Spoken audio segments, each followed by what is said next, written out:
بسم اللہ الرحمن الرحیم۔ السلام علیکم ناظرین۔ مکہ مکرمہ میں نبی کریم صلی اللہ علیہ وسلم کی ایمان اور دیانت کی وجہ سے آپ علیہ السلام کو آمین کہہ کر پکارا جانے لگا تھا۔ آپ کا یہ لقب بہت مشہور ہو گیا تھا۔ یہ لوگ آپ کو امین کے علاوہ اور کسی نام سے بھی نہیں پکارتے تھے۔ انہی دنوں حضرت ابو طالب نے آپ علیہ السلام سے کہا، اے بھتیجے، میں ایک بہت ہی غریب آدمی ہوں اور قحط سالی کی وجہ سے اور بھی زیادہ سخت حالات کا سامنا ہے۔ کافی عرصے سے خشک سالی کا دورہ ہے۔ کوئی ایسا ذریعہ نہیں جس کے ذریعے اپنا کام چلا سکوں، اور نہ ہی ہماری کوئی تجارت ہے۔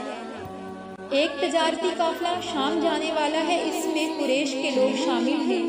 قریش کی ایک خاتون ہے جن کا نام خدیجہ بنت خویلد ہے۔ وہ ملک شام کی طرف اپنا تجارتی سامان بھیجا کرتی ہیں۔ جو شخص ان کا سامان لے کر جاتا ہے وہ اپنی اجرت طے کر لیتا ہے، اور اگر تم ان کے پاس جاؤ اور ان کے ساتھ معاملہ طے کر لو تو وہ ضرور اپنا مال تمہیں دے دیں گی، کیونکہ تمہاری امانت داری کی شہرت ان تک پہنچ چکی ہے۔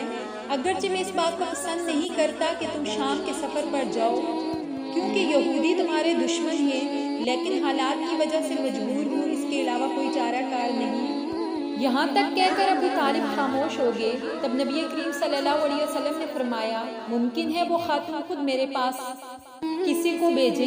یہ بات آپ صلی اللہ علیہ وسلم نے اس لیے کہی تھی۔ اس وقت حضرت خدیجہ رضی اللہ عنہا کو ایک بااعتماد آدمی کی ضرورت تھی۔ اس وقت مکہ میں آپ صلی اللہ علیہ وسلم سے زیادہ کوئی بھی امانت دار موجود نہ تھا۔ حضرت ابو طالب اس وقت بہت پریشان تھے۔ انہوں نے کہا، اگر تم نہ گئے تو مجھے ڈر ہے کہ وہ کسی اور سے معاملہ طے کر لے گی۔ ابو طالب اٹھ گئے۔ ادھر آپ صلی اللہ علیہ وسلم کو کہ سیدہ خدیجہ آپ کی طرف خود کسی کو بھیجیں گی، اور ہوا بھی یہی۔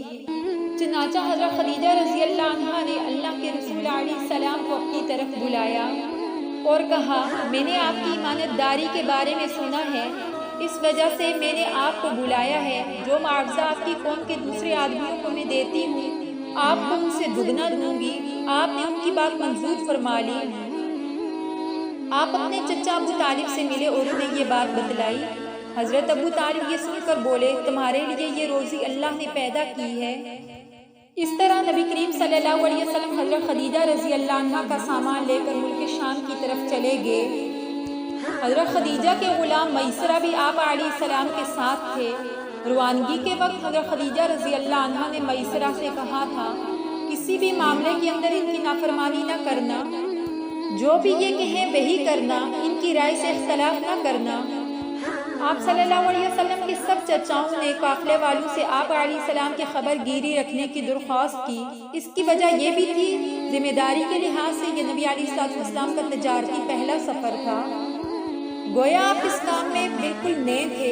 ادھر آپ علیہ السلام روانہ ہوئے، ادھر حضور اکرم صلی اللہ علیہ وسلم کا معجزہ شروع ہو گیا۔ ایک بدلی نے نبی علیہ السلام کے سر پر سایہ کر لیا اور آپ علیہ السلام کے ساتھ ساتھ چلنے لگی۔ جب آپ شام پہنچے تو بصرہ شہر کے بازار میں ایک درخت کے نیچے سائے میں اترے۔ یہ درخت ایک عیسائی راہب مستورہ کے خانقاہ کے سامنے تھا۔ میسرہ کو دیکھا تو خانقاہ سے نکل آیا۔ جب اس نے نبی علیہ السلام کو دیکھا تو آپ درخت کے نیچے ٹھہرے ہوئے تھے، تو اس نے میسرہ سے پوچھا، یہ کون شخص ہے جو اس درخت کے نیچے موجود ہے؟ تو میسرہ نے کہا، یہ ایک قریشی شخص ہے، حرم والوں میں سے ہے۔ یہ سن کر راہب نے کہا، اس درخت کے نیچے نبی کے سوا کوئی بھی نہیں بیٹھا۔ مطلب یہ تھا کہ اس درخت کے نیچے آج تک کوئی شخص نہیں بیٹھا۔ اللہ تعالیٰ نے اس درخت کو ہمیشہ بچائے رکھا۔ اس درخت کے نیچے نبی کے سوا کوئی دوسرا شخص بیٹھے۔ اس کے بعد اس نے میسرہ سے پوچھا، کیا ان کی آنکھوں میں سرخی ہے؟ تو میسرہ نے جواب دیا، ہاں بالکل ہے، اور یہ سرخی ان کی آنکھوں میں مستقل رہتی ہے۔ اب مستورہ نے کہا، یہ وہی ہے۔ میسرہ نے حیران ہو کر اس کی طرف دیکھا اور بولے، کیا مطلب یہ وہی ہے؟ کون وہی ہے؟ تو اس نے جواب دیا، یہ آخری پیغمبر ہیں۔ کاش میں وہ زمانہ پا سکتا جب انہیں ظہور کا حکم ملے گا، انہیں نبوت ملے گی۔ اس کے بعد وہ چپکے سے آپ صلی اللہ علیہ وسلم کے پاس پہنچا۔ سب سے پہلے تو اس نے آپ صلی اللہ علیہ وسلم کے سر مبارک کو بوسہ دیا، پھر آپ علیہ السلام کے قدموں کو بوسہ دیا اور بولا کہ میں آپ پر ایمان لاتا ہوں۔ اور گواہی دیتا ہوں آپ وہی ہیں جن کا ذکر اللہ تعالیٰ نے تورات میں کیا۔ اس کے بعد مستورہ نے کہا، اے محمد صلی اللہ علیہ وسلم، میں نے آپ میں وہ تمام نشانیاں دیکھ لی ہیں جو پرانی کتابوں میں آپ کی نبوت کے متعلق درج ہیں، صرف ایک نشانی باقی ہے۔ اس کے بعد اس نے کہا، ذرا آپ اپنے کندھے مبارک سے کپڑا ہٹائیں۔ آپ صلی اللہ علیہ وسلم نے اپنے شانہ مبارک سے کپڑا ہٹایا، تب مستورہ نے مہر نبوت کو جگمگاتے دیکھا تو چومنے کے لیے جھک گیا اور پھر بولا کہ میں گواہی دیتا ہوں اللہ تعالیٰ کے علاوہ کوئی عبادت کے لائق نہیں، اور میں یہ بھی گواہی دیتا ہوں کہ آپ اللہ تعالیٰ کے پیغمبر ہیں۔ نبی علیہ السلام کے بارے میں حضرت عیسیٰ بن مریم علیہ السلام نے جو خوشخبری دی تھی، اس کے حوالے سے اس نے کہا کہ بے شک عیسیٰ ابن مریم نے آپ کے بارے میں خوشخبری دی تھی، میرے بعد اس درخت کے نیچے کوئی نہیں بیٹھے گا سوائے اس پیغمبر کے جو امی ہاشمی اور مکی ہوں گے، قیامت میں آپ حوض کوثر و شفاعت والے ہوں گے۔ اس واقعے کے بعد نبی علیہ السلام بصرہ کے بازار میں تشریف لے گئے، وہاں آپ نے مال فروخت کیا اور کچھ چیزیں خریدی۔ اس خرید و فروخت کے دوران ایک شخص نے آپ علیہ السلام سے جھگڑا کیا اور اس کے بعد بولا کہ لات عزا کی قسم کھاؤ۔ آپ صلی اللہ علیہ وسلم نے فرمایا، میں نے ان بتوں پر کبھی بھی قسم نہیں کھائی۔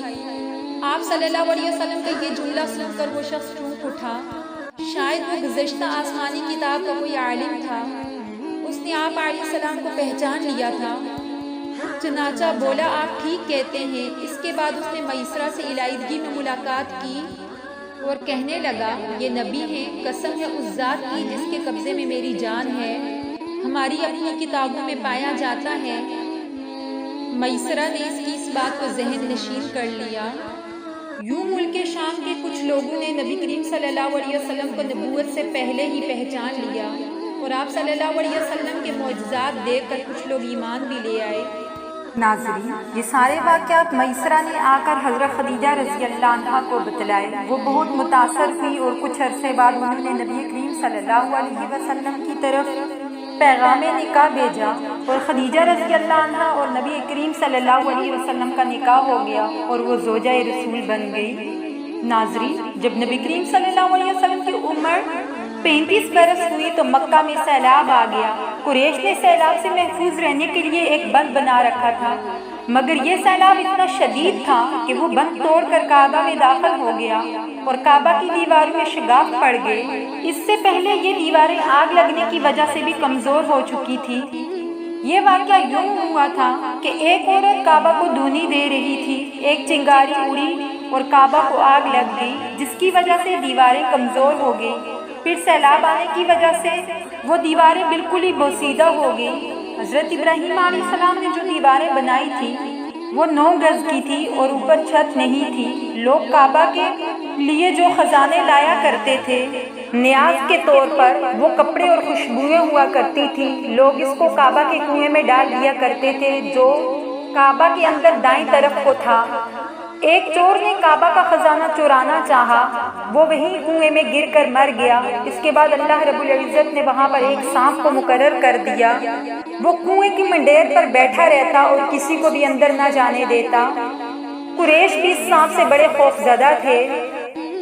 جب دیواریں کھوکھلی ہو گئی اور قریش نے ارادہ کیا کہ ان کو دوبارہ سے تعمیر کیا جائے اور بنیادیں مضبوط کی جائیں، تو اللہ رب العزت نے ایک پرندے کو بھیجا، وہ اس سانپ کو لے کر اڑ گیا۔ یہ دیکھ کر قریش بہت خوش ہوئے۔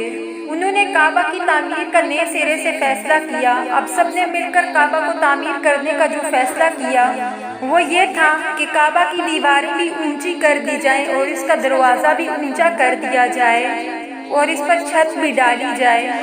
یوں سب نے مل کر خانہ کعبہ کے لیے چندہ اکٹھا کیا جو کہ ان کی صرف پاک کمائی تھی، اور سب قبیلوں نے آپس میں کام تقسیم کر لیا۔ یوں نبی کریم صلی اللہ علیہ وسلم بھی اس کام میں شریک ہوئے اور پتھر اٹھا اٹھا کر لاتے رہے۔ ناظرین، جب خانہ کعبہ کی دیواریں گرائی گئی تو قریش کے لوگوں کو وہاں پر سے ایک کاغذ ملا جس میں ایک تحریر لکھی ہوئی تھی جو کہ سریانی زبان میں تھی۔ قریش کو سریانی زبان نہیں آتی تھی۔ یوں ایک یہودی کو تلاش کیا گیا، اس نے انہیں یہ تحریر پڑھ کر سنائی۔ تحریر یہ تھی، میں اللہ ہوں مکہ کا مالک، جس کو میں نے اس دن پیدا کیا جس دن آسمان اور زمین کو پیدا کیا، جس دن میں نے سورج اور چاند کو پیدا کیا۔ میں نے اس مکہ کو 7 فرشتوں کے ذریعے گھیر دیا۔ اس کی عظمت اس وقت تک ختم نہیں ہوگی جب تک اس کے دونوں طرف پہاڑ موجود ہیں۔ ایک پہاڑ سے مراد ابو قبیس ہے جو صفا کے سامنے ہے، دوسرا پہاڑ کے کان ہے جو کہ مکہ کے قریب ہے۔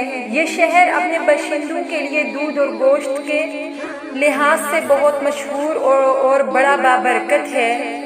یہ تھی پہلی تحریر۔ اب دوسری تحریر مقام ابراہیم کے پاس سے ملی، جس میں یہ لکھا تھا: مکہ اللہ کا محترم اور مکرم شہر ہے، اس کا رزق 3 راستوں سے آتا ہے۔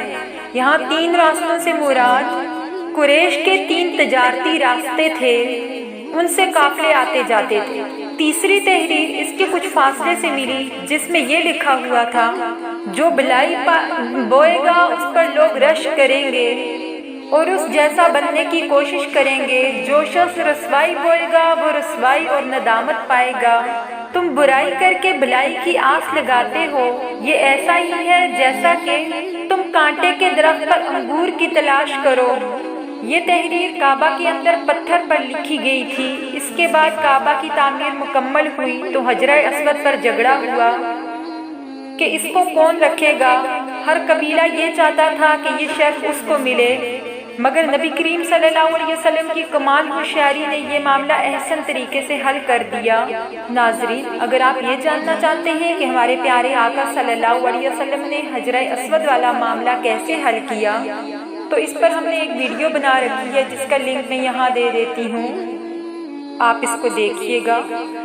امید ہے آج کی ویڈیو آپ کو پسند آئی ہوگی۔ اگر آپ کو ہماری ویڈیو پسند آئی ہو تو اس کو لائک کریں اور مزید ویڈیوز کے لیے ہمارے چینل کو سبسکرائب کریں۔